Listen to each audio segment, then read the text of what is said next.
San Luis financia tus vacaciones. 12 cuotas sin interés en hoteles y cabañas. Conectá con la naturaleza, la aventura y la paz que necesitas. Conexión San Luis. Si un viaje cambia tu vida para siempre, es porque Mendoza es mucho más que viajar. Mendoza, un placer.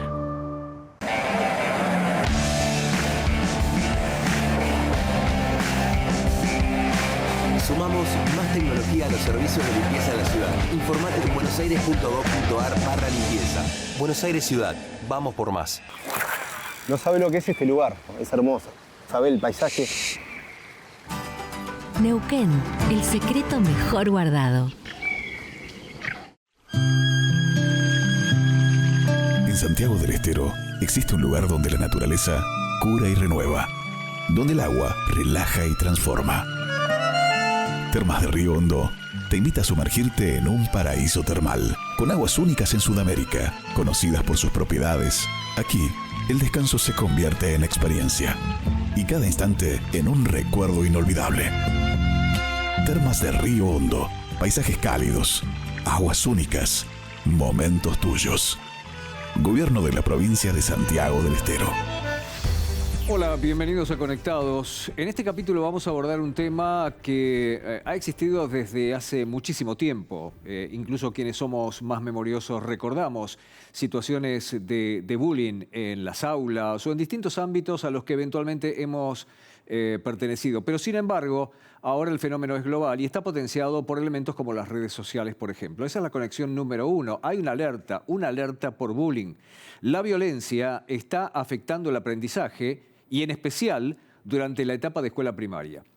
Son muchos los alumnos que al final de ese ciclo reconocen haber sufrido agresiones en su etapa escolar. Y desde hace algunos años el fenómeno se potencia por las redes sociales. Muchos expertos no hablan solo de casos aislados, sino muchas veces de la dinámica propia de la escuela. Los casos de violencia y acoso son muchos y en todo el mundo. Un lastre que en la actualidad trasciende la escuela. Según un informe de la Agencia de la ONU para la Educación, solo 32 países tienen una legislación para combatir el problema. Y el dato es preocupante, sobre todo si tenemos en cuenta que el clima escolar, lejos de ser un complemento, forma parte central de toda la experiencia educativa. Vamos a meternos de lleno a la conexión 2. Es un fenómeno global, es muy abarcativo y este fenómeno tiene lugar en todo el mundo.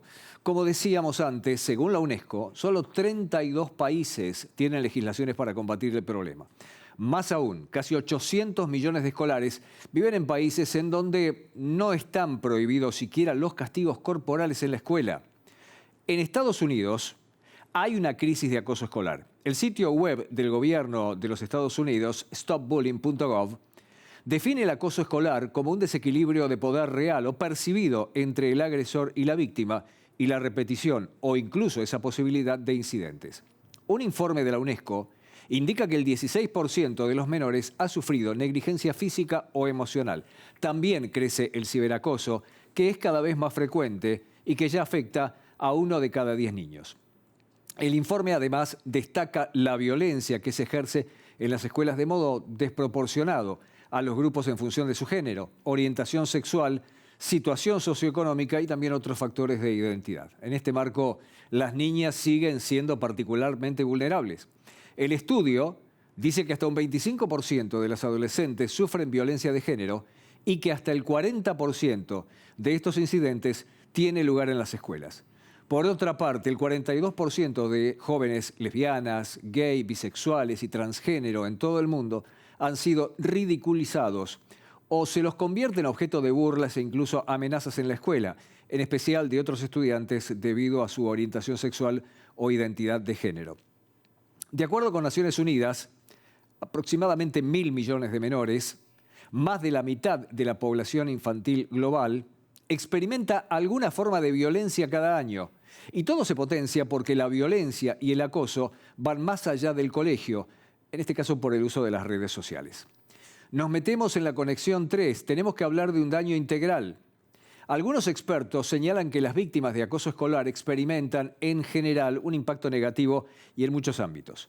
Esto afecta su funcionamiento mental, también el emocional, el físico ni hablar del social o el académico, y de esto pueden derivar manifestaciones como baja en la autoestima, depresión, aislamiento, molestias físicas diversas, los típicos dolores de cabeza o de estómago, y hasta un sentimiento de rechazo hacia la escuela.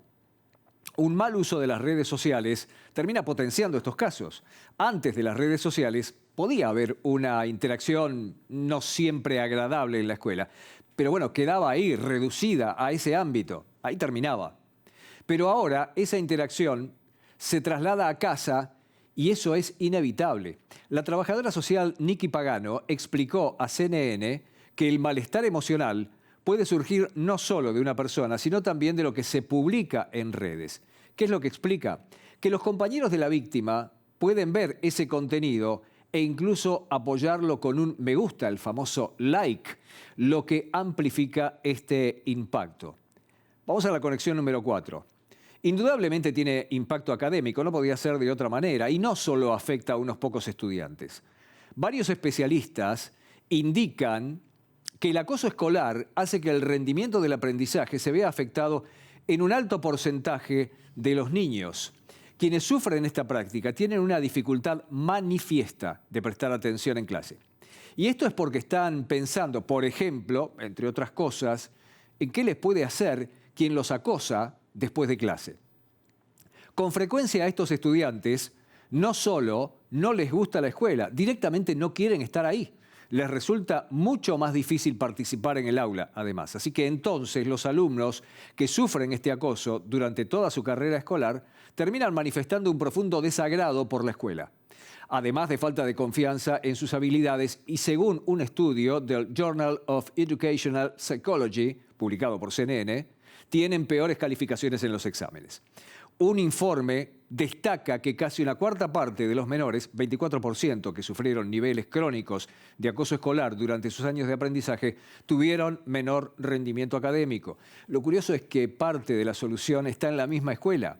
El director del estudio, Gary W. Ladd, profesor de psicología de la Universidad Estatal de Arizona, explica que cuanto más permanezcan los niños en la escuela, menos posible será que sean víctimas de estas prácticas. Y te dan un dato adicional. Una vez que los chicos comienzan la escuela secundaria, la agresión tendería a disminuir. Vamos a la conexión número 5. Ningún país está escapando al problema. A pesar de ello, pocas naciones cuentan con un marco jurídico completo dedicado a combatir la violencia en las escuelas. Eso por lo menos reporta la UNESCO, que llama además a instrumentar políticas e intervenciones para prevenir y abordar el acoso en las escuelas y comunidades. Pero al parecer lo que funciona todavía no es lo que se hace. Se necesita un salto de calidad para que la lucha contra la violencia y el acoso se termine convirtiendo en una prioridad educativa. Y la solución bajo esa mirada sería aprender lo que hay que hacer antes de que ocurra. Lamentablemente, en Latinoamérica, estas estrategias son poco frecuentes. Un ejemplo, es el estudio experimental aleatorio en escuelas secundarias urbanas en Perú, Stand Against Bullying, del Institute of Labor Economics, que muestra mejoras a mediano plazo. Empezamos conectados.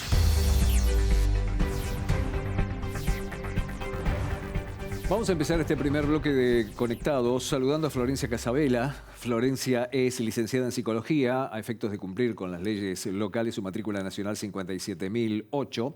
Es Executive MBA, presidenta de la Fundación Potenciar Argentina. Es una organización dedicada al desarrollo de programas educativos en todo el país.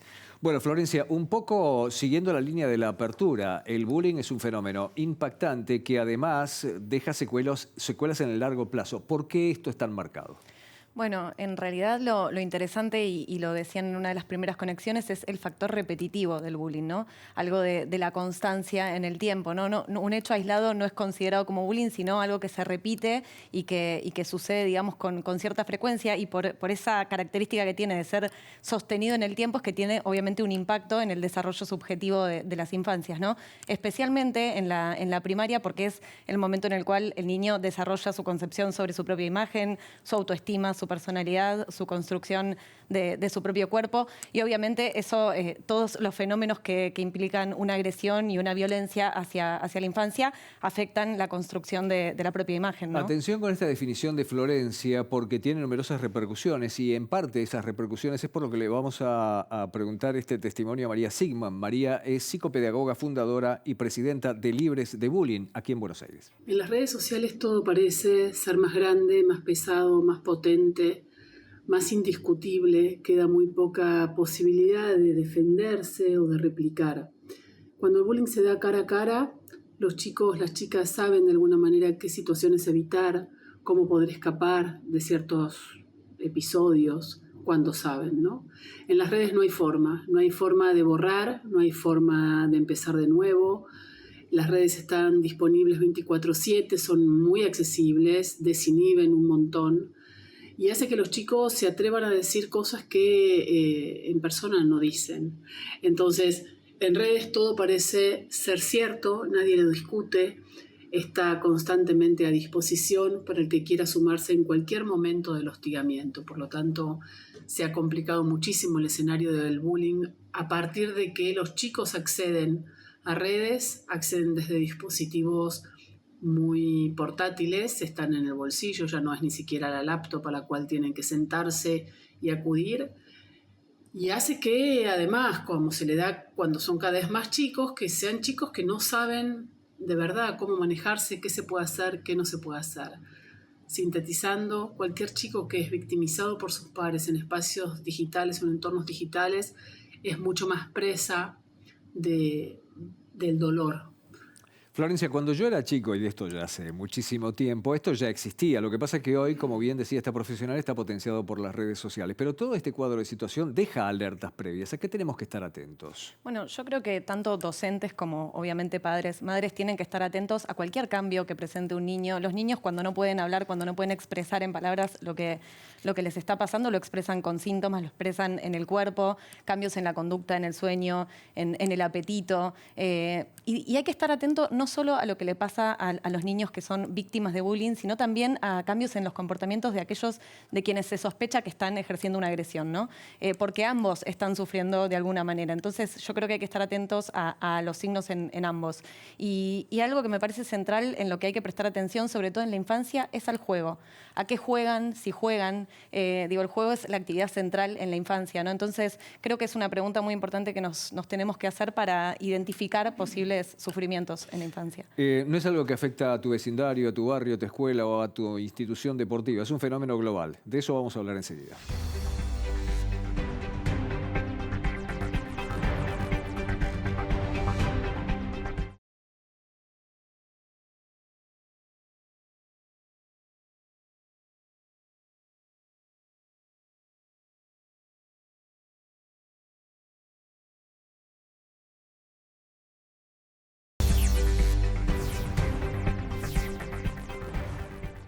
Como dijimos en el cierre del bloque anterior, el bullying es un fenómeno global, muy ampliado, además por la tecnología, las redes sociales, etc. Quiero saludar a Gabriel Brenner. Gabriel es licenciado en Ciencias de la Educación, especialista en Gestión y Conducción de Sistema Educativo por Flaxo. Gracias por estar con nosotros.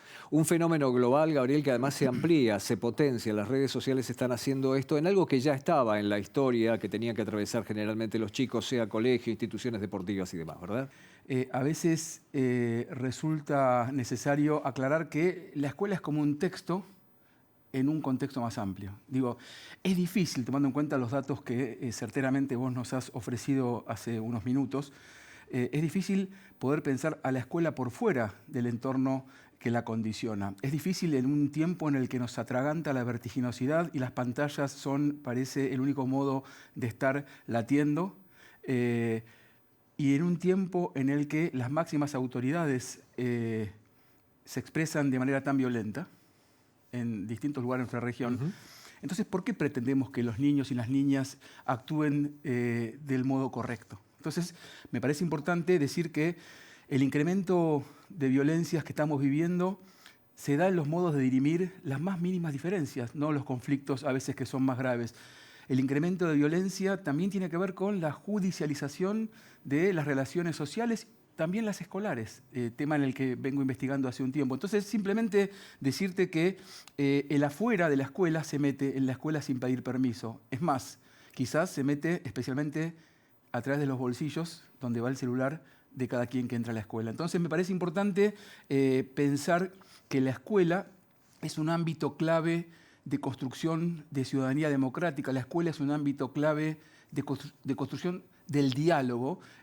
Por eso es que creo que le quería agregar a los comentarios interesantes que venía escuchando la dimensión social del problema, ¿no? Porque a veces uno pierde de vista que la escuela tiene que ver con las condiciones o con ciertas condiciones que la hacen posible. Y especialmente me refiero al mundo adulto, que a veces le dice a los chicos lo que tienen que hacer, y los chicos y las chicas aprenden mucho más de lo que ven que hacemos que de lo que le decimos que hagan. ¿Esto no se modera o se corrige simplemente con llamados de atención o con actitudes voluntaristas? Hace falta una estrategia para eso. De eso hablamos con Andrés González Bellido, que es coordinador del programa TEI Tutoría Entre Iguales. La prevención de la violencia y el acoso escolar podríamos resumirlo en 5 ideas básicas. La primera es que trabajemos desde la prevención sobre las conductas que hacen daño antes de que éstas se produzcan. La segunda es que trabajemos sobre toda la comunidad educativa, alumnado, profesorado, familia, entorno, sin olvidar nunca que el gran protagonista de la prevención es el alumnado. La tercera es que esté incluida en el currículum, que desarrolle entornos y competencias de aprendizaje, con la implicación del 100% del alumnado y trabajando la convivencia desde una perspectiva de clima y de cultura del centro. Que las actividades, como cuarto apartado, estén desarrolladas con el DEA, incidiendo sobre la empatía para ser conscientes de que hay conductas que hacen daño y la cantidad de daño que hacen, el respeto por las diferencias y el compromiso de cambiar aquello que creamos que es susceptible de ser cambiado. Y la quinta y última, que me parece fundamental, es que todos los proyectos o los programas que desarrollemos presenten evidencias científicas de resultados. Bueno, prevención, y prevención también con una mirada global. Eso lo hablamos con Lucien Toñeta, que es profesora del Departamento de Psicología de Educación de la Universidad Estatal Paulista, en São Paulo. O bullying não é o único problema da escola, mas certamente é o mais cruel deles, porque fere a constituição da identidade de meninos e meninas que procuram no grupo o seu valor. Depois da pandemia, nós tivemos um agravamento das situações de violência na escola. Mas a natureza dessa violência mudou. Ela é constituída por situações de exclusão, de solidão, de medo, de angústia, de ansiedade, de depressão, de desilusões amorosas, em que meninos e meninas adolescentes e crianças sofrem de desesperança, de falta de pertencimento. As pesquisas no mundo todo mostram o quanto a população, principalmente de adolescentes, tem experimentado sofrimentos. Diante disso, as pesquisas no mundo todo têm mostrado o quanto a escola precisa de uma convivência cuidadosa.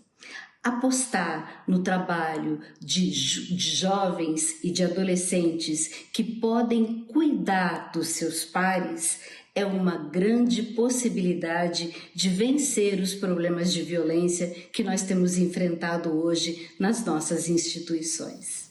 Varios conceptos interesantes que emitía Lucien, pero también marcaba un punto de inflexión, que es el de la pandemia. Florencia, me queda un minuto para terminar este bloque, pero ¿hay un antes y un después en este fenómeno también a partir de la pandemia? Sí, absolutamente. No solo porque incrementaron también las problemáticas asociadas a la salud mental, sino también porque también aumentó el uso de las pantallas y por supuesto la presencia de niños y adolescentes en las redes sociales aumentó. Entonces yo creo que sí, que el bullying y el ciberbullying como problemáticas que se dan en la escuela y entre pares han aumentado a partir de la pandemia, como muchas otras problemáticas vinculadas con la salud mental, y realmente requieren de un montón de políticas que aborden estos temas. Atención, porque cuando hablamos de daño es un daño integral. Eso lo vamos a abordar enseguida.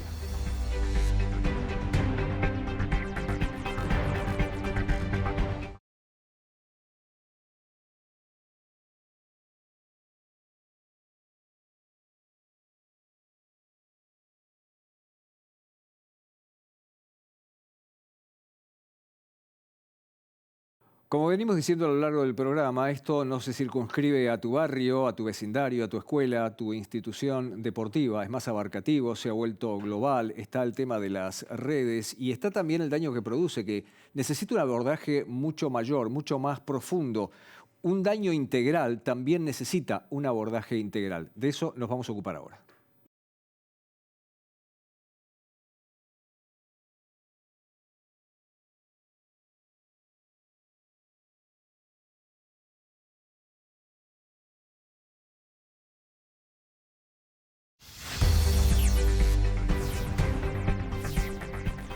Antes de ir a la pausa, decíamos que esto provoca un daño integral, que necesita entonces, por lo tanto, un abordaje profundo, pero también integral. La pregunta es si estamos en condiciones de hacer ese abordaje integral. Gabriel.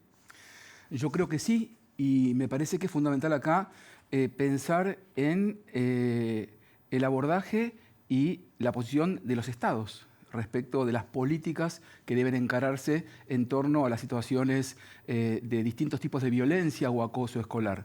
Pero permitime también decir en ese sentido que es necesario trabajar la propia noción de conflicto, porque a veces hay una noción que tiene cierta carga negativa del conflicto, y la verdad es que suprimir el conflicto, suprimir la diferencia, es lo que está en relación con el aumento de diferentes formas de violencia. Está en la naturaleza de las personas. Exactamente, por eso es interesante ver a la diferencia como un factor que complementa, enriquece, y no como algo que se torna una amenaza o la diferencia cuando se torna una deficiencia. Por eso me parece importante aclarar esto del conflicto, porque creo que el conflicto es una fuente de construcción de convivencia. Ejemplo, América Latina es la región más desigual del mundo. No dije más pobre, dije más desigual. Por lo tanto, ¿cómo no va a haber conflicto? Entonces me parece que el conflicto es algo que debe tomarse como una fuente que permite abordar ciertas cuestiones o ciertas tensiones. Otro ejemplo, que también podría pensarse en el mundo y en América Latina, la escuela secundaria. La escuela secundaria que me animo a decir que vos hiciste y que yo hice, fue una secundaria para pocos o para no tantos. Hoy a las escuelas van casi todos. Por supuesto que hay que luchar y trabajar para que aprendan mucho más y mejor y que la terminen todos los que entran. Absolutamente. Pero me parece que hay que decir que si la secundaria casi siempre, o por lo menos todo el siglo XX y algo de este siglo fue para pocos o para no tantos, entonces me parece que es imposible pensar que esa secundaria que fue durante mucho tiempo bastante selectiva, elitista, hoy, digamos, ¿cómo hacemos para que todos convivan? Entonces, agrego otro elemento fundamental. Me parece que el gran desafío es unir lo diverso para confrontar las adversidades. Y en esto lo que quiero decir finalmente es algo que me parece nodal o vertebral. Y tiene que ver con, ya no tanto los chicos, sino los adultos. Yo creo que las violencias y la escuela no tienen tanto que ver, permitidme decir, por supuesto que tienen que ver con la pobreza. No tienen tanto que ver, por supuesto que tienen que ver con la desigualdad. Tienen mucho más que ver con los adultos cuando no se dan por aludidos y con los chicos cuando no se sienten parte. Ahí hay un combo explosivo. Creo que hay que atender a esa fusión. ¿Y qué estoy diciendo? Hay que intentar que la escuela tenga más y mejor sentido para los chicos y para los adultos. Y hay que intentar como adultos, adultos escolares y adultos familiares, no mirar para otro lado, que es una tendencia a veces porque resuelve más una pantalla que generar un espacio de diálogo. A veces con los chicos, digamos, damos lo que nos queda del día, el resto que nos queda. Y no estoy criticando porque todos vivimos de esta manera, vos y yo también. Sí, claro. Me parece que lo que estoy planteando es quizás tener en cuenta la metáfora de una gran serie que estuvo dando vueltas y que fue un boom en uno de los canales más importantes, y me refiero a la serie Adolescencia. Le pusieron ese nombre, permitime decirlo, porque es muy marketinero, vende mucho más. Debería llamarse Adultos, porque lo que nos muestra esa serie es justamente la absoluta ausencia de adultos que estamos viviendo en este momento de la sociedad. Una metáfora, no spoileo, quédate tranquilo, para quien no vio esta serie, pero sí, claro. La serie muestra en un momento a una familia de sectores medios, cualquier país podría interpretar su caso, y su hijo en la habitación con la netbook y wifi. Hacía frío por fuera, ¿hay una sensación de mayor seguridad que esa?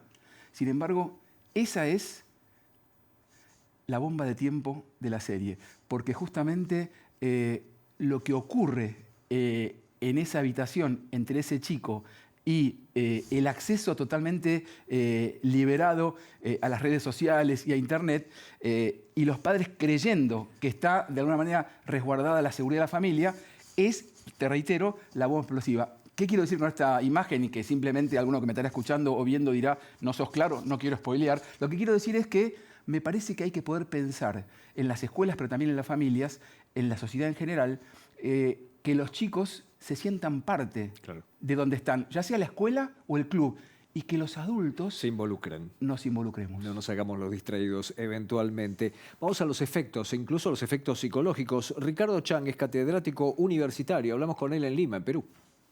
Hoy por hoy, los niños, jóvenes y adolescentes que sufren de bullying presentan diferentes tipos de consecuencias, principalmente ansiedad, angustia, depresión, baja autoestima, cambios de conducta, aislamiento e inclusive trastornos psicosomáticos que se pueden presentar como manchas, como dolores de cabeza u otros.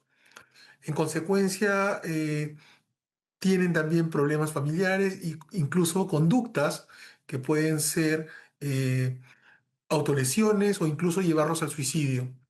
En el Perú, según el portal CICB del Ministerio de Educación, se presentan alrededor de 20.000 casos reportados de acoso que pueden ser considerados a través de agresiones físicas, psicológicas o sexuales. Sin embargo, este número no es el número real, ya que solamente son los casos reportados e inclusive no reportan los casos de ciberacoso.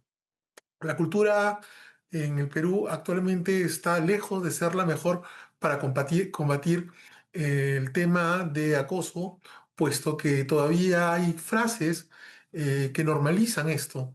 Frases como es cosa de niños, es un juego, tiene que aprender a defenderse, que no hace más que mellar la propia autoestima y el dolor que sienten los jóvenes y niños acosados. Y que, como decíamos a lo largo del programa, no solamente se presenta en el ámbito escolar, sino también en el ámbito de la práctica deportiva. Hablamos con Xavier Pérez, que es psicólogo coordinador de programa Sport Day, prevención del acoso escolar en entornos deportivos en Puebla, en México.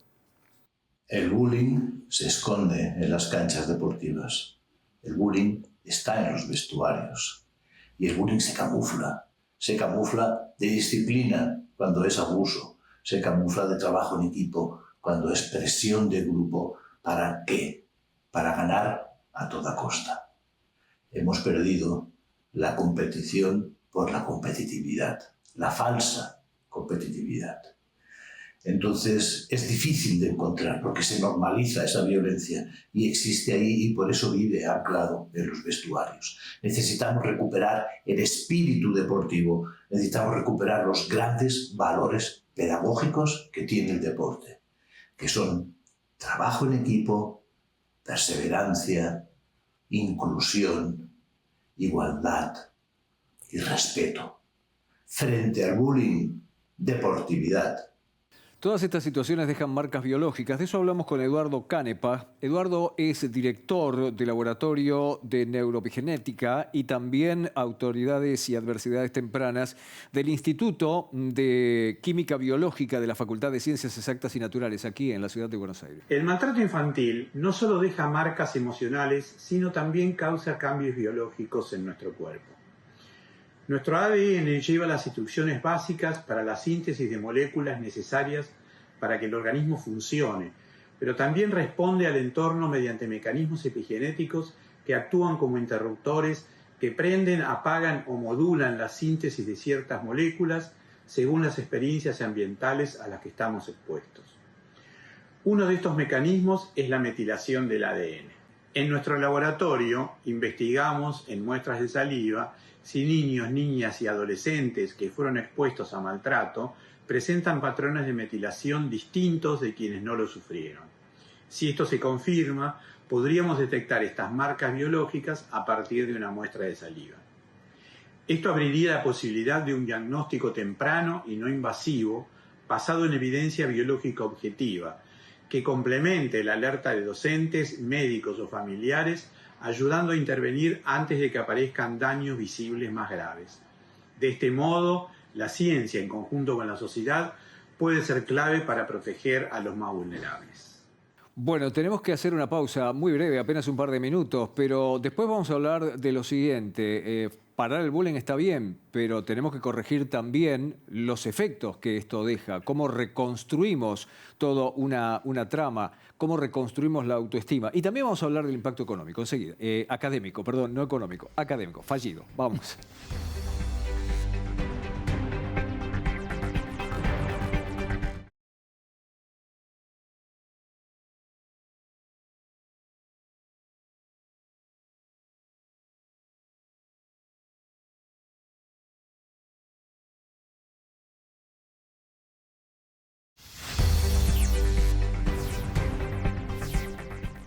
Para desarrollar este bloque vamos a sumar a Conectados a Paola Zavala. Paola es consultora psicológica, especialista en bullying, directora de Comunidad Anti-Bullying Argentina. Paola, gracias por estar aquí con nosotros. Gracias por la invitación. Antes de ir a la pausa mencionábamos el factor del impacto académico. De eso hablamos con Beatriz Ibáñez Olavarría, que es psicopedagoga, educadora social y maestra infantil.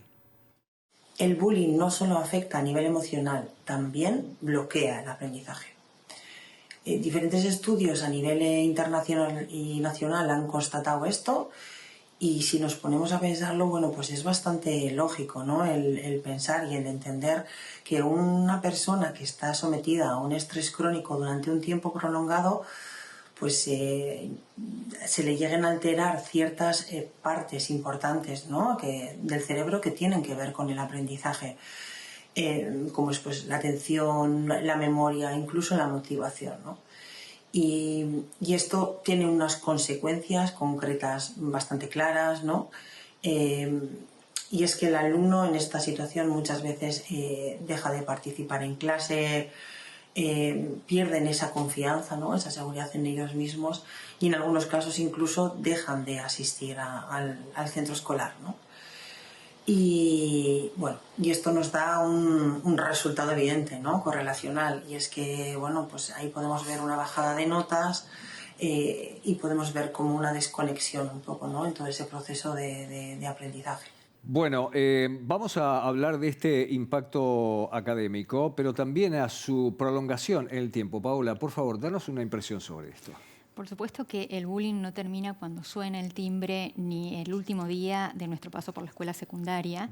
Es algo que no queda solamente en la infancia, deja una huella anémica que incluso nos condiciona en la clase de adultos que vamos a hacer si no tuvimos la posibilidad de recibir acompañamiento psicológico y resignificar esos recuerdos, ¿no?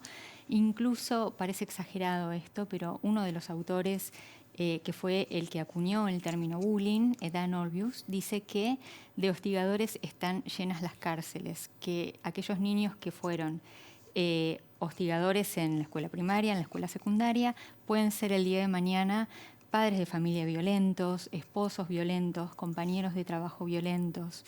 Y en el caso de alguien que sufrió bullying, que fue víctima de bullying, quizás también lo condicione incluso en la elección de una carrera académica, en la elección de su pareja. Son personas que por lo general tienden a elegir por debajo de sus posibilidades, porque el daño más grave que produce el bullying es un daño en la autoestima, que es la configuración que tenemos de nosotros mismos, que creo que es uno de los daños más importantes que produce el bullying a largo plazo. Es por eso que es muy importante el abordaje a través de determinadas estrategias. No es solamente con voluntarismo o llamándole la atención a quienes incurren en estas actividades o en estas actuaciones. Hablamos con Guillermina Rizzo, doctora en psicología y presidenta de la ONG Ciudades Sin Bullying en Madrid. Históricamente la escuela fue el lugar de ir a aprender conocimientos académicos. Hoy se sabe que eso ya no es así y que a los estudiantes se los debe formar en el manejo de distintas competencias. Dentro de esas competencias están las habilidades sociales, las habilidades personales, y eso tiene que ver con el poder gestionar las emociones. Entonces, debemos tener docentes formados en este tipo de competencias de manera tal que cuando se dan estos episodios, cuando se da este maltrato entre pares, el docente pueda contar con las estrategias para manejar esa situación. ¿Qué es lo que sucede? Generalmente quien es víctima de violencia no quiere ir a la escuela. Ahora, cuando un docente está preparado, cuando determina que dentro de su aula, dentro de su clase, los problemas se van a trabajar a través de la palabra, a través de distintos recursos dependiendo la edad, y todos son parte de la solución, se sabe que los resultados siempre son beneficiosos. Gabriel, gracias por estar con nosotros, gracias por venir y ayudarnos a entender. ¿sí? Gracias a ustedes. Seguimos, tenemos un bloque más todavía.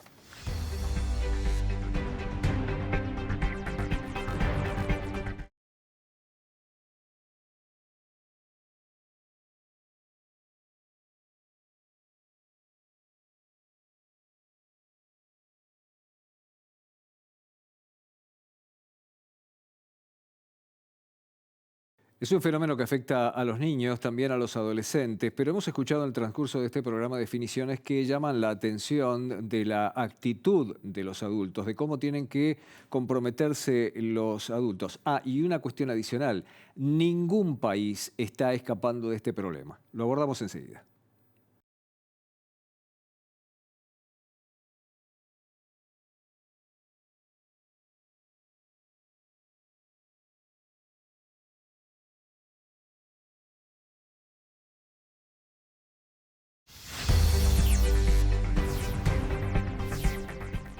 Lo decíamos hace un par de minutos atrás, antes de ir a la pausa, ningún país escapa a este fenómeno. La pregunta es si estamos haciendo lo suficiente. Este abordaje lo hicimos con Enrique Eduardo Viver, psicólogo en Paraguay. La problemática principal es que no se hace un trabajo preventivo, sino que es paliativo. Por ejemplo, no se realizan seguimientos a las víctimas y a los victimarios, que es muy importante, desde las instituciones educativas, como también por profesionales de salud mental, ¿verdad? Porque un victimario, por ejemplo, que no es tratado a tiempo, no es asistido, podría volverse más acosador, más violento en etapas posteriores de su vida. También se necesita más educación emocional, toma de conciencia, prevención en los colegios, en las escuelas. También entrenar a los profesores a detectar casos de acoso y saber cómo intervenir. Hace falta más seguimiento de estos casos. Generalmente el sistema educativo no hace un seguimiento y ese es el problema, porque protocolos de actuación existen, pero en la parte preventiva es donde estamos fallando, ¿verdad? Porque el enfoque es paliativo. Como siempre hacemos en Conectados, recorremos distintos lugares del mundo con profesionales de esos lugares para tratar de entender mejor el fenómeno. Y en buena medida en este programa hemos recorrido Latinoamérica, recién Paraguay, pero también estuvimos con profesionales del Perú, obviamente, de la República Argentina, de México, lo cual me lleva a preguntarle a Paola, en esta parte del mundo, en Latinoamérica, ¿cómo estabas trabajando en la materia? Bueno, coincido plenamente con lo que decía el profesional. Hay países que estamos mucho más por detrás que otros en esta problemática. Hay países que han desarrollado políticas públicas que atienden el flagelo del bullying. En nuestro caso falta la decisión política, quizás seguramente el bullying ha quedado detrás de muchas otras problemáticas que estamos atravesando como país, pero hacen falta políticas públicas que son decisiones y acciones sostenidas en el tiempo, que más allá del color del partido político que nos esté gobernando en ese momento, se sostengan en el tiempo y que involucren también que tanto escuelas públicas como escuelas privadas tengan acceso a las mismas herramientas, es decir, que todas puedan tener equipos de orientación escolar con profesionales capacitados para asistirlos en este tema, que los docentes estén formados, que todos los colegios tengan protocolos de actuación para los casos de bullying. Y una asignatura pendiente que remarco que tenemos en nuestro país es la falta de datos estadísticos oficiales sobre bullying, que no es un tema menor, porque implica que las decisiones que estamos tomando no son basadas en hechos. Tenemos una percepción acerca de que es una problemática que ha cambiado, que ha mutado, que las redes sociales la recrudecieron, pero no tenemos datos estadísticos oficiales para saber cómo estamos posicionados y también para que las decisiones políticas tomadas en base a esos datos sean las correctas y poder medir si estamos avanzando o estamos retrocediendo. Entonces estamos viendo aquí que vuelve a aparecer una palabra que recurrentemente apareció, valga la redundancia, durante todo el programa: estrategias. Un abordaje que hicimos con Elizabeth Machicao Barberi, que es directora de la Casa del Adolescente en La Paz, en Bolivia. Los componentes claves de una estrategia eficaz, eficiente, que funcione, tiene que ver con todas las personas que son parte de una comunidad educativa. Tiene que estar dirigida a padres, tiene que estar dirigida a los estudiantes, a las autoridades. Tienen que haber protocolos y una ruta crítica que realmente establezca qué es lo que pasa cuando hay un caso de acoso escolar de inicio a fin. Se tiene que terminar con la impunidad en los colegios. No puede ser que las víctimas sean las que terminen cambiándose de colegio porque el colegio no atiende, así sea un caso. Tienen que haber también a nivel del país políticas públicas, que es la parte macro para que pueda incidir en las unidades educativas, ¿no? Hay que trabajar en todas estas instancias, hay que trabajar con inteligencia emocional, con prevención de violencia, hay que trabajar dentro de lo que es la currícula para que realmente los niños entiendan y los adolescentes que la violencia no es una forma de vincularse, que se puede tener relaciones de buen trato, de respeto, de empatía, de inteligencia emocional, y eso es lo que creo que nos falta construir.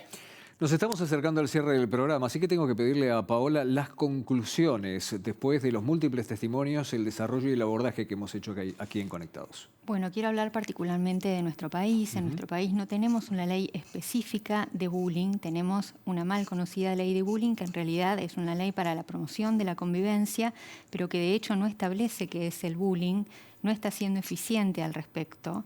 Hoy los colegios no tienen protocolos de actuación, que sería una herramienta formal que les ayudaría a los docentes a saber cómo actuar, cómo no actuar, a dejar un registro de cómo evolucionan los casos, de qué se habló en la reunión con los padres, qué se habla en las reuniones con los alumnos.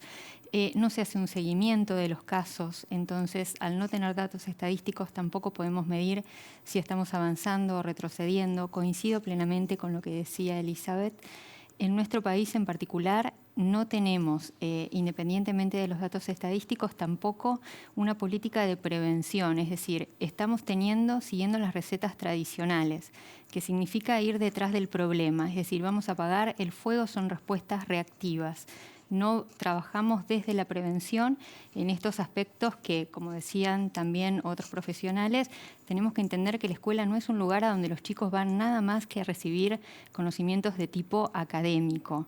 La escuela es un lugar a donde tenemos que entender que tenemos que darles a los chicos educación emocional, que los docentes tienen que formarlos en habilidades sociales, como el respeto, como la empatía, como la mediación de conflictos, que son no solo habilidades que van a emplear en la escuela primaria o secundaria, sino que les van a servir para toda la vida.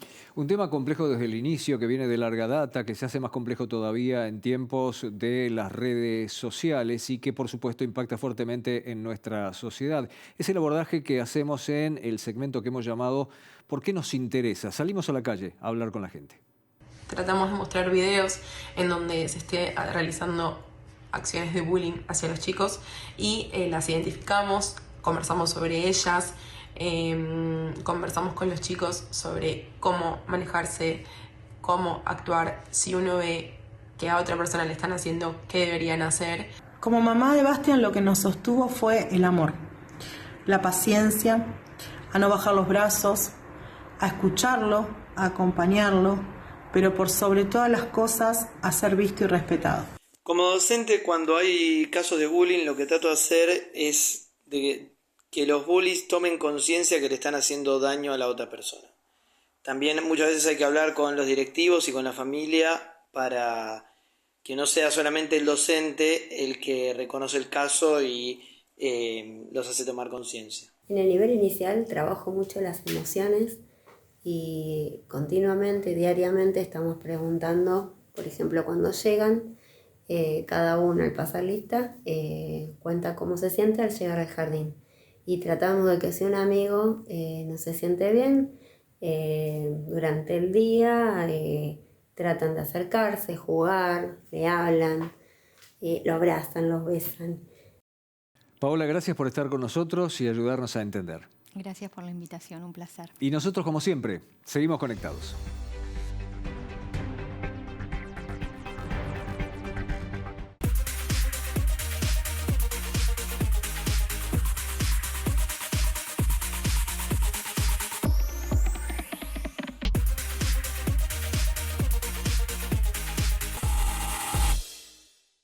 Financia tus vacaciones. 12 cuotas sin interés en hoteles y cabañas. Conecta con la naturaleza, la aventura y la paz que necesitas. Conexión San Luis. Si un viaje cambia tu vida para siempre, es porque Mendoza es mucho más que viajar. Mendoza, un placer.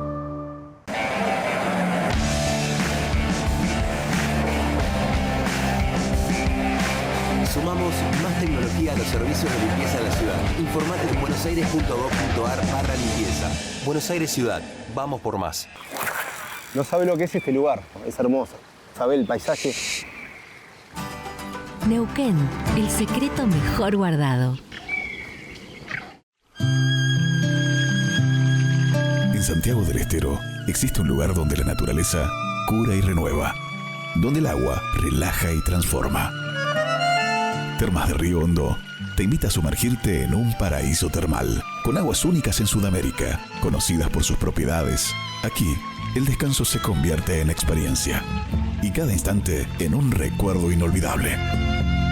Termas de Río Hondo, paisajes cálidos, aguas únicas, momentos tuyos. Gobierno de la provincia de Santiago del Estero.